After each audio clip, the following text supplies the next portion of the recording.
and thank you for joining me on another beautiful episode of Sit at the Table Africa. My name is Wema. So happy that you could join us today. I have a fantastic guest lined up for you. She's beautiful in and out, and in a moment you'll be able to meet her. You'll see why. On today's show, in the words of Thomas Sankara, leadership is not about how old you are. It has nothing to do with age, but however, with courage, with boldness, and with vision. And today we want to take action on this table and see how to tackle issues of chronic illness, talking about motherhood, giving this amazing woman her flowers on this table. Karibu sana. Happy to have you.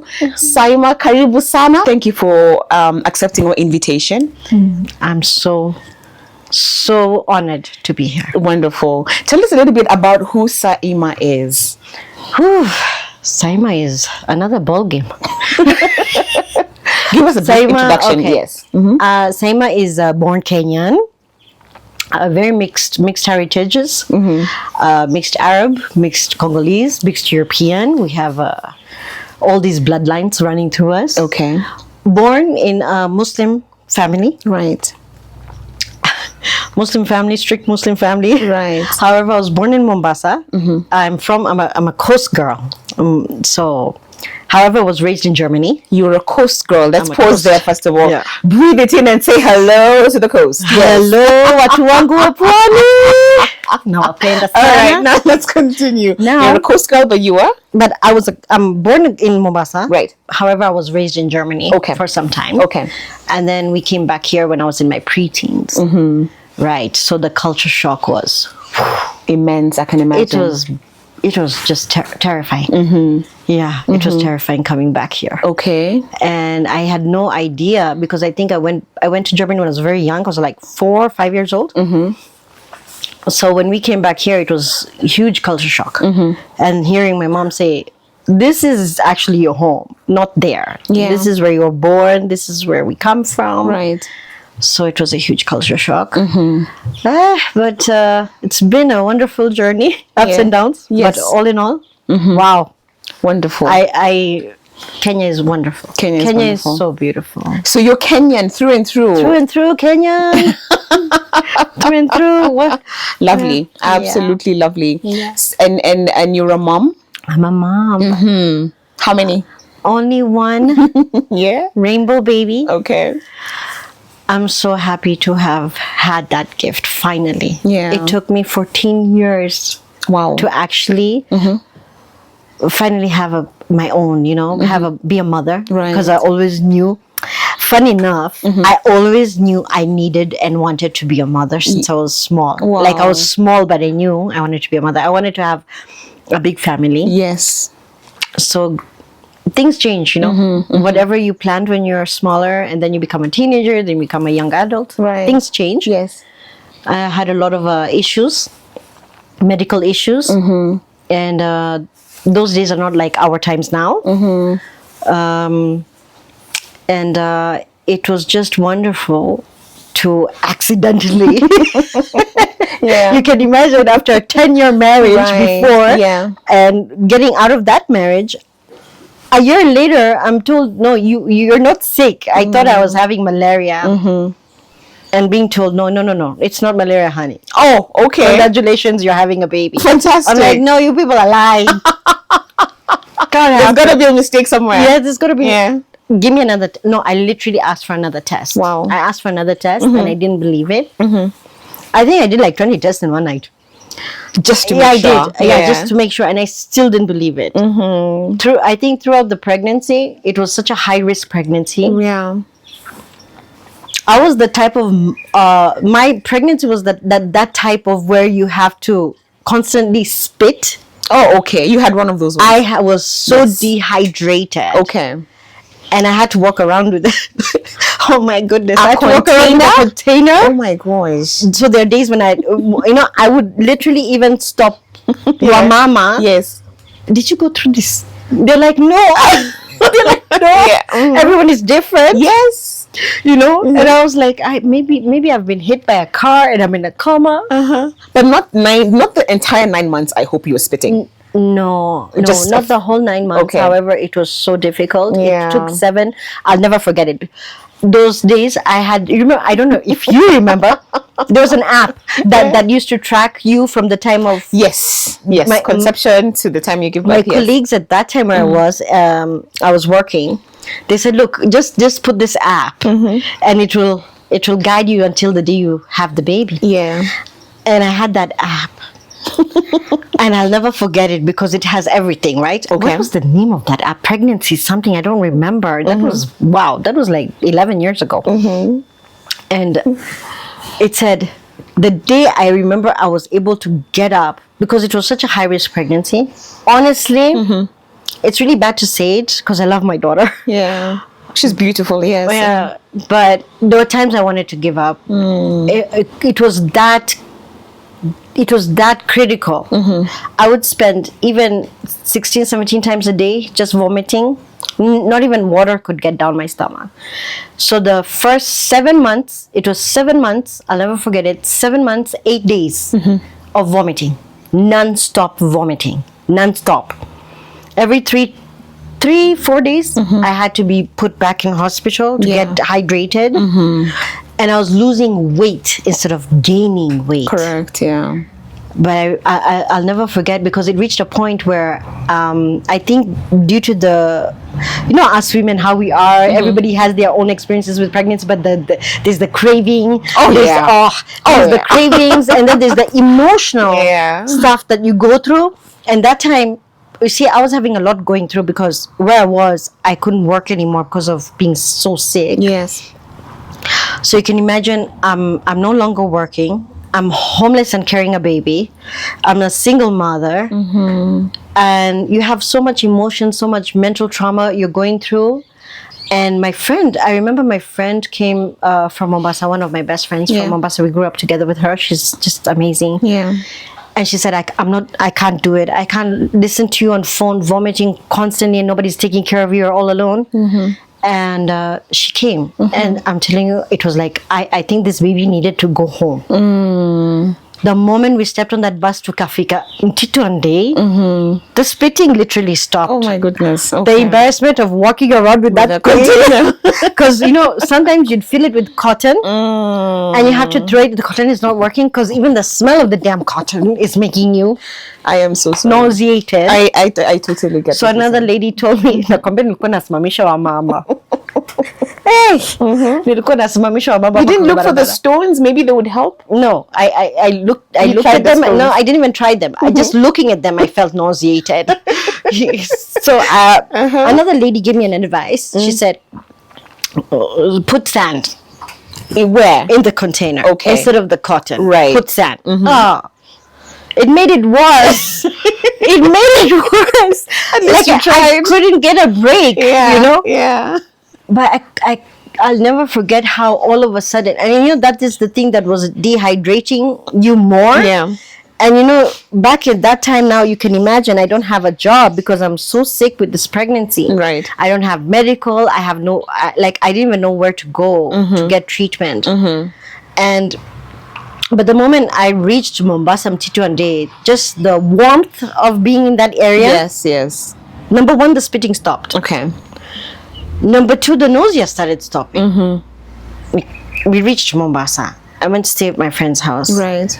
But I think we were so excited. It's another long book chapter go one day. But my mom, I really had missed her. So I called her and I told her, I'm in Mombasa. Yeah. Oh man.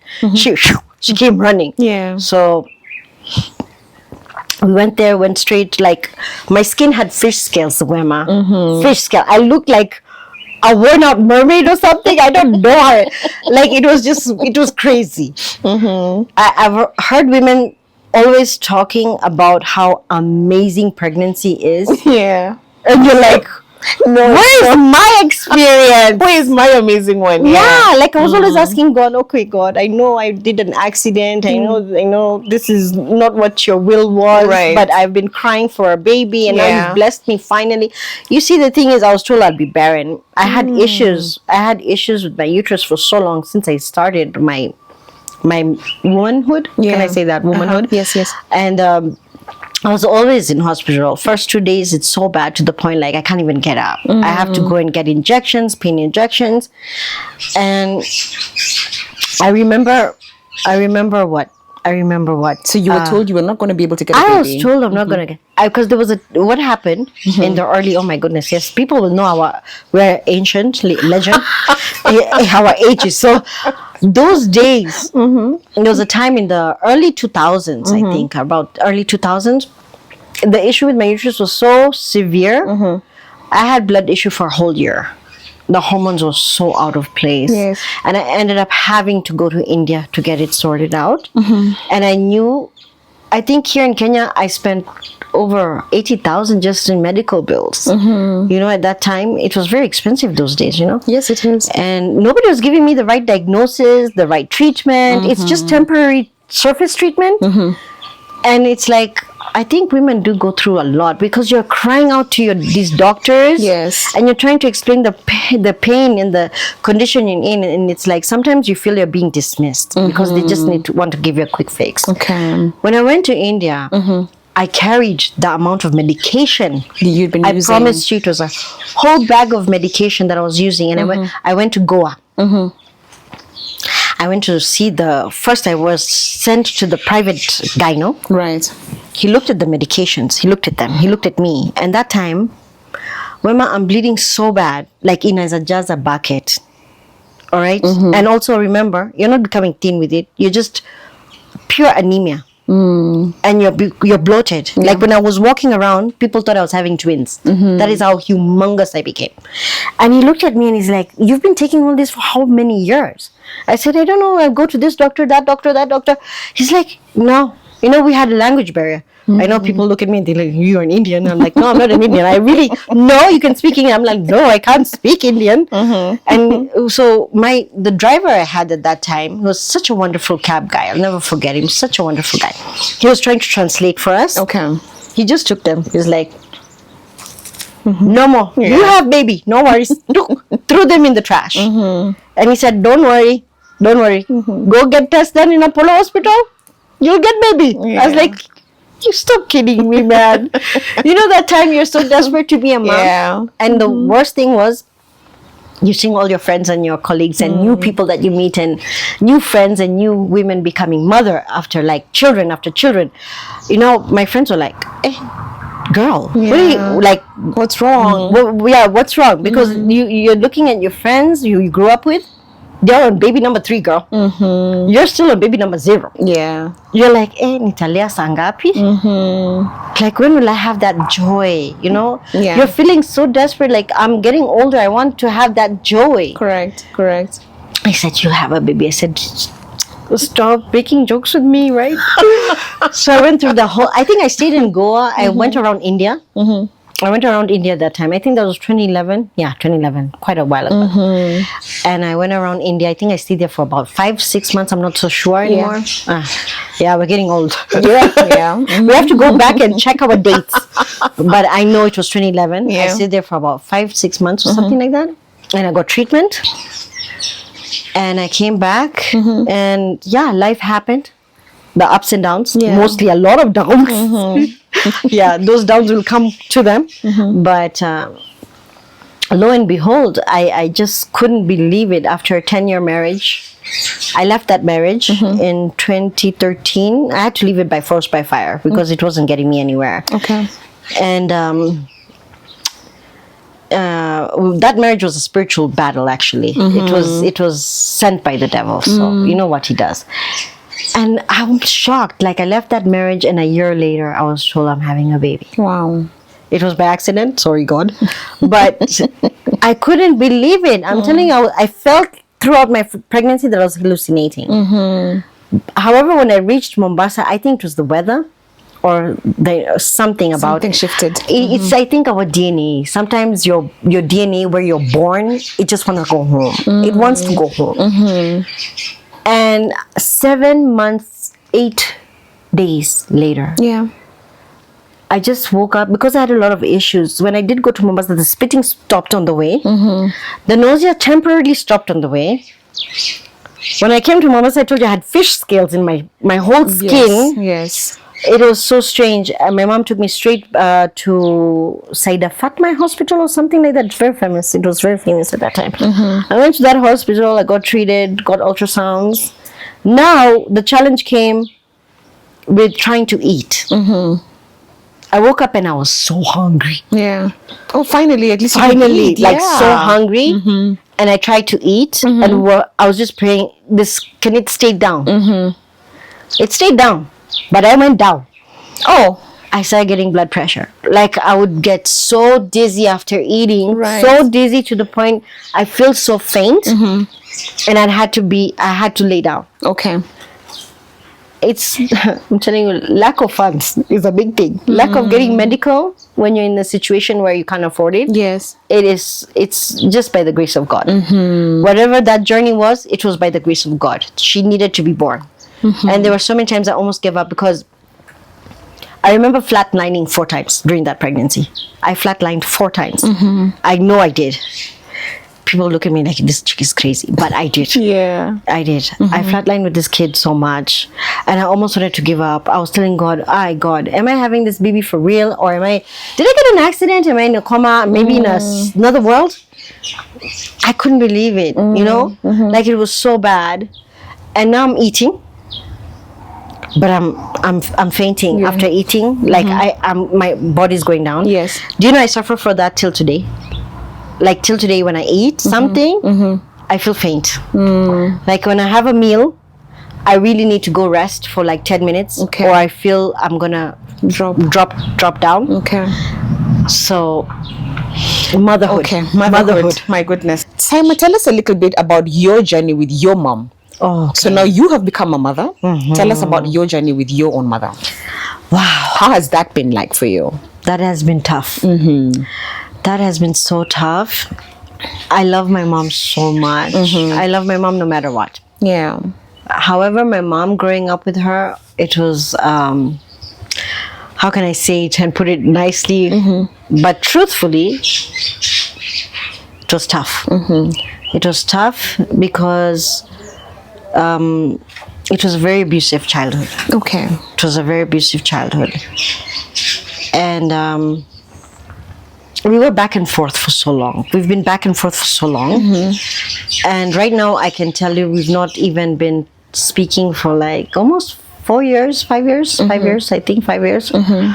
You see, I come from a very strict Muslim family, as I said in the beginning. Yeah. However, I am not a Muslim. Okay. Tell us about that. I converted to Christianity, which is a big no-no. It's a big no-no.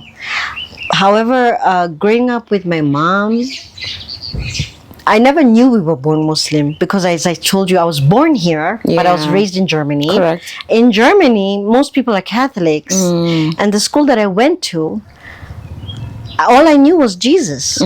I did know Jesus from a very young age. I had Jesus. Okay. And my mom, growing up there, she was not a practicing Muslim. That's the truth. She was not a practicing Muslim. She dealt and dabbled a lot into the other side of the spirits, Okay. and it was tough because she was very abusive. She was physically abusive, mentally, emotionally abusive, very abusive. A lot of violence. Yeah. A lot of violence. And growing up in Germany, I was in and out of the foster care system a lot. I think that is what made me who I am today, because I ended up living with, I lived with such amazing families. I lived with the German families, and I remember one of my best families. She was called Frau Schumacher, Frau Schumacher in German, Mrs. Schumacher, and the family with their daughter was called Nina. I mean, I had a diversity foster parent system when I was there. Yeah. I lived with a African American family for a year. And there is where my Christianity really took place as well, with Mrs. Adrian and our family. I don't know where they are today, but that has shaped who I am. That gave me the kind of discipline that I have in my life as an adult now, in whatever I believe in, you know. and the boldness and the bluntness. Sometimes it's too much of bluntness. You know me. And I was raised in that kind of army barracks kind of, I Discipline. got discipline. So much of it that with my mom's relationship, it was very heartbreaking because I needed her. I really needed her. Yeah. And all I got was curses.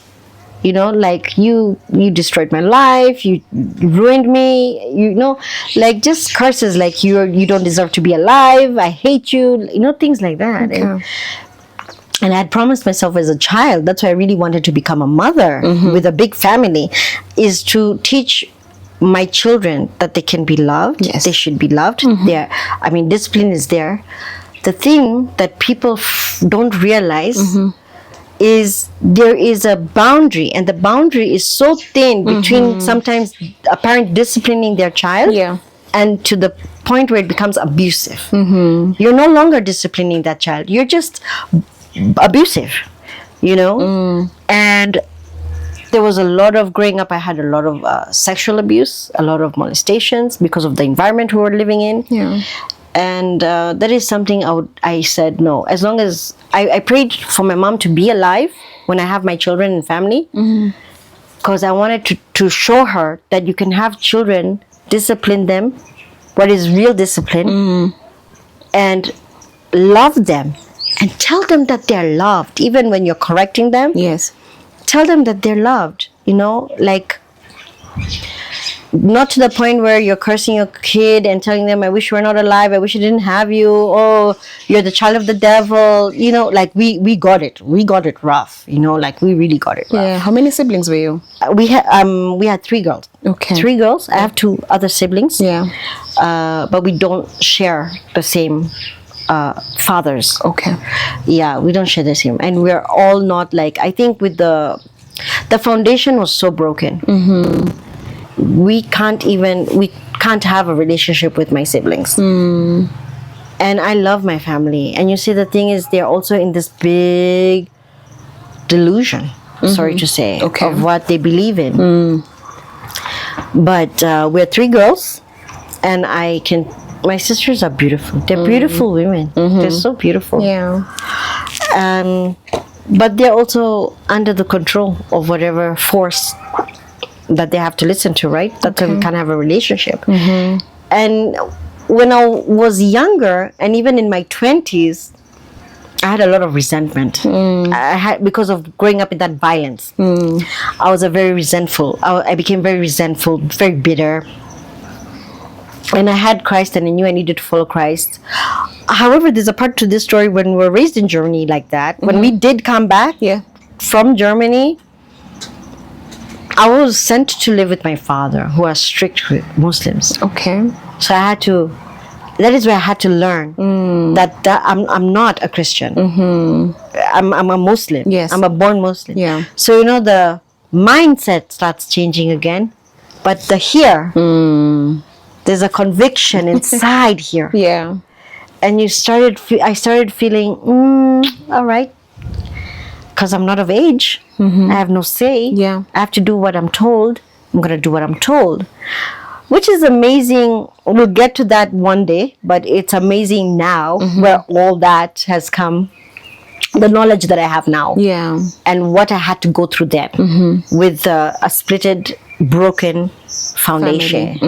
And that is the foundation I told myself I never want that for my children. Unfortunate circumstances, right? Things happen. Yeah. And so then when did you find Christ for yourself? When did you actually act on that conviction? I acted on it when I turned 18. Okay. When I turned 18, I was roaming around a lot between Mombasa, Malindi, the coast, and Nairobi. Okay. And I knew I needed to come to Nairobi because I was really tired and sick and tired of the coast, the gossip mongers and all that. So you know how it is there. So I was like, no. I want, because coming to Nairobi made me feel like I was back in Germany. I remember feeling like I'm back in Germany, felt freedom for me. Okay. So I came to Nairobi actually with a backpack and 5K. 1999, my friend. When we're partying with J-Lo. A backpack and 5,000 shillings. Yes. Okay, where were you headed? I had no idea. Okay. All I know, I go down in Kirinyaga Road. And went where? Just started crashing with people. Okay. Looking for jobs. Yeah. And that is how life began. But I was still on and off in Malindi. Okay. I was on and off between 1999 and the year 2000. Right. And one. By 2002, I think I got a few more connections to get a job. And I permanently now moved to Nairobi. Yes. Yeah. Permanently moved to Nairobi. Oh my goodness. My journey is just, I don't know. I don't even know what to call it because I think I've met like 1 billion people by now. You know, like I was crashing with people and families and trying to get my feet on the ground. Yes. And by 2003, you know how it goes, right? You can't stick to one thing because you're trying to make it in life. Yeah. And I always had a vision. I always had a vision. All I wanted was just peace. I don't know. I just wanted that cute little stable home. I didn't want things that are huge and big and when you're young, in your 18, 19, 20, 21, in your 20s, like there till 25, you're impressionable. Yes. You're impressionable. You look at people with the big cars and the big house and you're like, I need that. That's me. That's going to be me. But you actually don't need it. Yeah. When you come to this staircase, you don't need it. Yes. So yeah, you know. But so my journey properly began October of 2002. I'll never forget it. That is how I permanently came to move here. And I just, through connection and meeting, I'm a very social person. Yes, you are. So you're meeting this one, meeting that one, crashing at this one's house. I just kujui. But you know, like God has really been there for me and protected me. Yeah. And that is how I made connections and made friends. And this amount of people that I've met have become my family. Yeah. You know, that is how I ended up having 1 million families all over Kenya, all over the world. You know, these small families, people they're just amazing. And you see the culture. Yes. When you live with people, you see the different cultures. I love that. I loved it. There are things, of course, that you have your own, but you see different cultures, you see different people, you see how families live together. Yes. And that was my craving. Okay. I craved to be loved. I craved to have a family.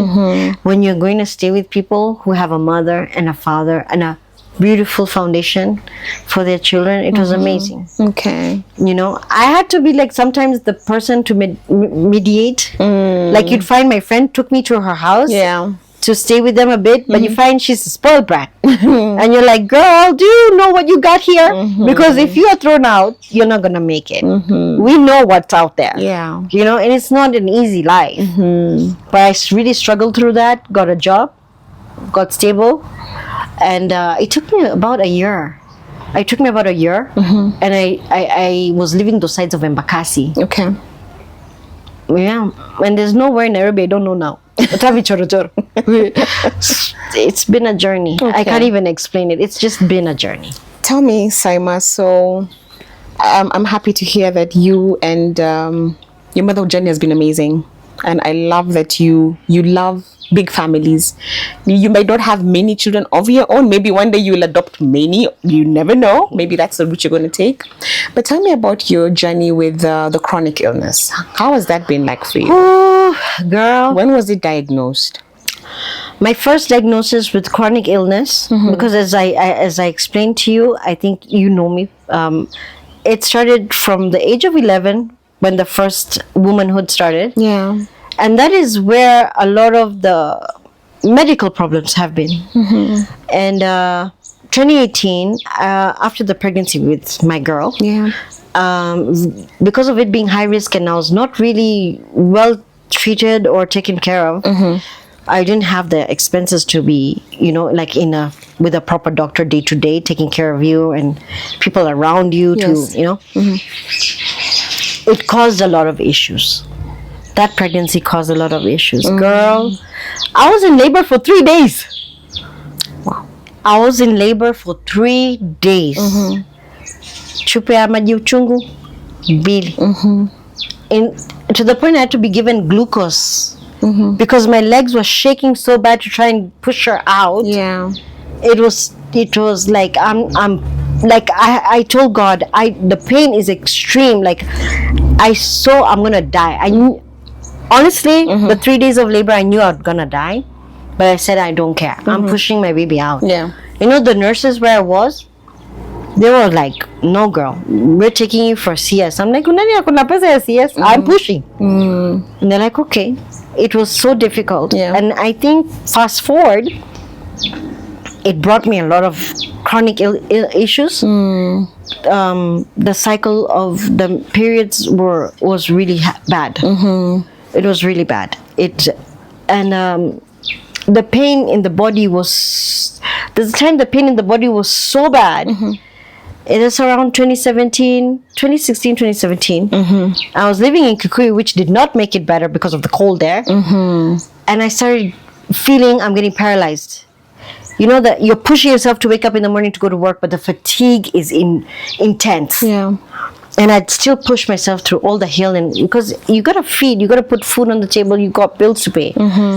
It reached a point where I had to be sent back to Limuru, and I was diagnosed with osteoarthritis because I had sprained my foot actually. Weird. I was coming out of that clinic. I had taken my daughter Jasmine to the clinic, and I came out of the clinic and there was like, there was like a pothole on the pathway for people walking, you know, and I think I didn't see it or something. Sprained the foot. I sprained the foot so bad, I had to get back in the hospital. When they took the x-rays, the doctor was like, something's not okay. So they did whatever they did, the first aid, blah, blah, blah. I went back. I told him, look, the pain is becoming really, really serious. So when they did more tests, he's like, you have osteoarthritis. I'm like, really? Am I 90? You know, sometimes we don't get that. Right now with today's time, young people more and more are getting illnesses at a younger age.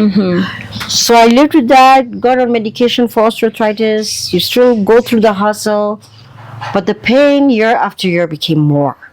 And I think the pain became more because I was undergoing 2018 I had a severe trauma. I think you know when she was taken away from me. Yeah. That's a case for another time. And I went through a severe trauma. And that trauma brought more chronic illnesses. So I ended up going to get diagnosed, and I was told, now you have fibromyalgia. I'm like, really? You're diagnosed with all these things, but the more you're taking the medication, you're trying to make it through, the pain doesn't end, because what you're being given is just for the symptoms. And with fibromyalgia, you're only being given medications for the symptoms that is coming, because it's variety. That is why you need to also pay attention to your symptoms. Pay attention to what are you feeling this week, this day. And sometimes you'll get all out of the blue, you'll get another symptom creeping up, and maybe it reached a place where it became difficult. Like my mind is running because I'm used to the fast pace, and me, I like my things chop chop chop chop. My body's refusing, like it's refusing. So on top of that, I had PCOS, which now is colliding with this autoimmunes. By the year 2020, I went through a horrible botched gallbladder surgery. Horrible. It was botched, and I wasn't being told the truth if they had removed my gallbladder or what was going on. Because, you know, I went to this certain hospital. It's a very well-known one. I'm not going to say it. But they really messed me up for life. I think that's where, on top of the high-risk pregnancy, what it brought after, because of the labor. The labor was too much. And I had nothing. I was working, but I was let go because of being sick. And on top of that, I'm homeless. I'm pregnant, and I'm 3 days in labor. So it brought other issues. Then I was told, and the cold in Kikuyu brought osteoarthritis. I was put on medication for that. Getting worse. I was put on fibromyalgia now. Fibromyalgia, they say, oh, there's nothing wrong with you. It's a trauma thing. It's a trauma thing. A lot of people don't understand fibromyalgia, but for me, I think it kind of clicked. Because when I looked at fibromyalgia and what it does to someone, it's about your childhood traumas coming back to you. Interesting. Very interesting. I tried researching it a lot. And that is what starts causing the neurons in your brains or something. Someone else, maybe, of course, definitely has better idea about it. Will probably tell you on social media. But it causes the neurons to cause your body to have chronic pain in your body when the chronic pain is actually not there. So, my dear, how do you keep fighting? How do you keep smiling? How do you keep dreaming? How do you keep all this hope alive with everything that you have been through? Honestly? Yes, honestly, yes. I think it's number one right now, of course, it's for my daughter.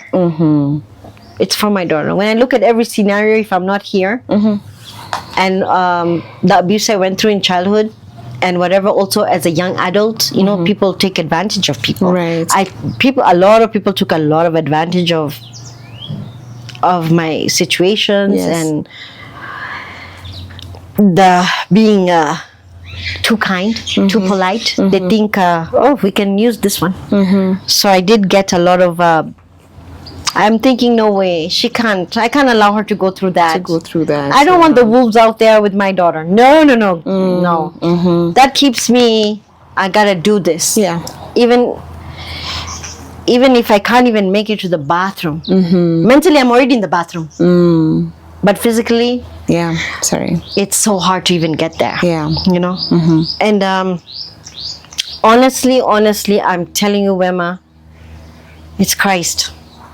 It is no one but Christ. It's no one but Christ.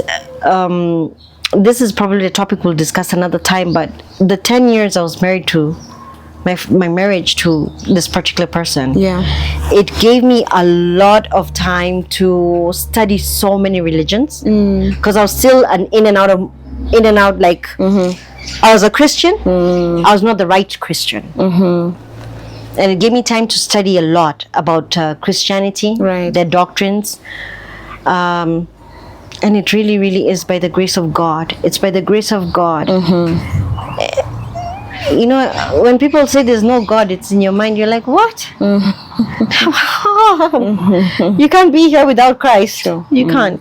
I think it's just that. It's Christ. It's just the grace of Christ. Because I do have so many testimonies, and you know them. But the one thing that has never left me is when I was 5 years old, and I had a demonic attack in my room in Germany, and Christ came in my room to save my life. And I remember he said, you have a lot of work to do for me. And I made a covenant with God. And I'll never forget it. Never. And a lot of people, they're like, but I know, I've seen him. Even during the botched surgery, he literally got me out of hellfire. I was dead. I was dead during that surgery. I was just dead. And it took me 8 months to recover because it was such a mess. My stomach was opened up, the stitches opened up, it was gruel stuff. It took me to go back to 3 more hospitals, 2 more procedures, and 1 more surgery to correct it. So 2020, I'm telling you, was something. But after 5 months, I tried getting back on my feet, as I was also struggling with the court case I was going through at that time. So it brought more autoimmune problems, more chronic illnesses, which now I'm going through, that have actually gotten worse. There are times when the attack is so much, like you get different attacks. And then I was diagnosed with 2022. the whole of 2020, because that started in June, I think it was June. July, because I remember it was my daughter's birthday time during that time, and she was far from me. And that is when the attack came, and I had to go for and they had misdiagnosed me. And I remember 2020 November, I tried getting myself back to work. It was so painful, it was so bad. I went through more procedures. 2022, because the whole of 2021 I was still healing. And my other doctor was asking me, I'm not understanding, why aren't you healing? Like, do you know, I had friends who had gone through CS. I've had 5 friends go through CS. They were healed. They're having their bouncy babies. They're like, what is going on with you? You're not healing. And I'm it's sometimes it's so frustrating to try to explain your pain. Yeah. It's frustrating because sometimes the pain is so chronic, you can't have words for it. It's like you're trying to tell someone I'm in excruciating and they're pain. not getting it. Yeah. And they're like, pain gani wewe. Saima, if you could look into the camera, all right, and talk to someone who is going through the kind of situation that you have gone through or you are still going through, someone who is feeling like giving up, no one is understanding them, they're being dismissed, they're being taken for granted, what would you tell them? Oh, what would I tell you? Number one, keep the faith alive. Keep the faith alive. Keep Christ number one. Above all, keep Christ number one. And also, people need to stop being scared to talk to Christ. He's our King. He's our everything. He's Alpha and Omega. Talk to him. Tell him, sit down. Tell him, God, my pain is excruciating. Put your hands on me. Give me the will to fight. Give me the will to get through this. And also, seek proper medical advice. And if you feel like you're not getting the right diagnosis, do your own research, but please don't take your own medications. Seek professional help. And 2 things, they always work hand in hand. Keep your faith alive and get the right treatment. If you can afford it, please get it. I've not been on treatment, girl. I've not been on treatment for like 2 years. It's only God keeping me alive and God helping me out of it. I'm just on nerve painkillers. I'm on nerve painkillers. Like when I can get 20 bob, 30 bob, I get the nerve painkillers. Yeah. They help me for 24 hours. Because right now the attack is so bad. So I'm telling you, do not give up. Just don't give up. And also, I don't know who I'm talking to, but if your faith is too much in the medication, that's also not a good thing. So keep it balanced. Keep your faith alive and take the right diagnosis. And if your instincts are telling you and your gut is telling you that these medical results are not right, get a new one. If your gut is telling you that, look, when I take these certain medications, they're getting me worse, Right. don't take them. Go back to the doctor, because it really works hand in hand. Keep your faith alive. Talk to God. Tell him everything. Keep him in your prayers. Tell him, God, look, come here. Heal me here. The pain is here. The pain is there. He'll give you the will to keep fighting by his grace. His grace is so sufficient in all things. And you can afford medical. Don't give up, but don't idolize that medicine. Don't idolize medication. Don't idolize it. Don't idolize it. Wonderful. Yeah. Thank you. Oh, I'm most welcome. Thank you so much, Saima, for being so vulnerable and telling us your story from your heart. No. Absolutely wonderful. Thank you so I'm much. honored. Before I let you go, I'll come back to you for a minute. So something we like to do on the show is to shine the spotlight on amazing things that are happening around Africa as well, because there are good things happening around this continent. Oh, yes. And today we shine the spotlight on Joseph Ngudiru. If you're listening to me, I am looking for you. Joseph Ngudiru uses toxic relationships and talks about them as if they are plastics. And he says we need to stay single by removing toxic plastics from our environment. What he has done, he's using water hyacinth, drying it, and using that to fabricate a false plastic. And this false plastic and then is actually biodegradable and good for the environment. In so doing, he's creating jobs. Wow. He's making sure that our marine life is safe. Our environment is much safer. And he's opened a company called Hayapak. So Joseph Ngudhiru, I hope I'm saying that right, is a UN Young Champion of the Earth. I am looking for you, young man. Congratulations. Well done. We see you. We applaud you. Sit at the Table Africa is happy to hear what you're doing for the continent and the environment at large. So, my dear, in closing, your journey cannot be spoken of in just one sitting. We're gonna have to write a book. You need to write it, or you need to write a book. 4 parts is coming up. 4 parts is coming. Because I'll hold you to that. One book is gonna be too much. I'll hold you to that. Do you know what people will shoot at you at? They'll be like, just after chapter 1, be like, naini too much. I will hold you to that. Maybe you need to go and sit somewhere nice and quiet. Nice and quiet. Pen and paper. Get it down. Pen and paper or laptop, please. Can anybody donate a laptop? If you're listening and you have to, let her know where to get you. Yeah. Thank you so much. I'm so honored. Your presence here has really illuminated a lot. And someone out there needed to know that they can keep going. Yeah. Do not give up. Do not give up. Keep going. Don't give up. Don't give up. Yeah. She's been so great, like telling me not to give up. And I think there are times you're like, but I want to give up. I know. You know, like the pain is so much. You're like, I'm going to give up. But then it comes back, you know, that will. Yes. And I hear God telling me, you're forgetting our covenant. And I'm like, no. I'm getting up. I'm getting up. I'm getting up. There you go. I'm getting up. There you go. I need to, I know I was called to be a soldier for Christ for so long. And now people don't know it, but they'll know it later. Yeah. Now where I'm at currently, it's really becoming more and more like understandable. Like the knowledge that I'm getting spiritually, I've understood why. Wonderful. Even how my mother has been, how my family has been, the rejection, the abandonment, I've understood why. And I can't hate anybody. I just love them. I love my family. They're wonderful people. Yeah. They are wonderful people. We pray. When God said pray for your enemies, he wasn't joking. Okay. Pray for them. I love that. We're going to turn that pain into purpose. Amen. Pain into purpose. Amen. Thank you so much, Saima, for coming today. My pleasure. Happy Mother's Day to you and to all the beautiful moms who are going to watch this episode much later. We speak life over you. We speak good health over you. Amen. And we know that very soon you'll come back and tell us, guys, God did it, you know? Amen. Yeah, so keep pushing. Yes. Okay? Yes. Lovely to see you. You look amazing. I do. Doesn't she look amazing? With all these stories she's telling us, doesn't she look absolutely amazing? Wow, thank you. Thank you so much. That is it for today, guys. Tell us where you're watching from. Put a like there. Comment. Tell us what you think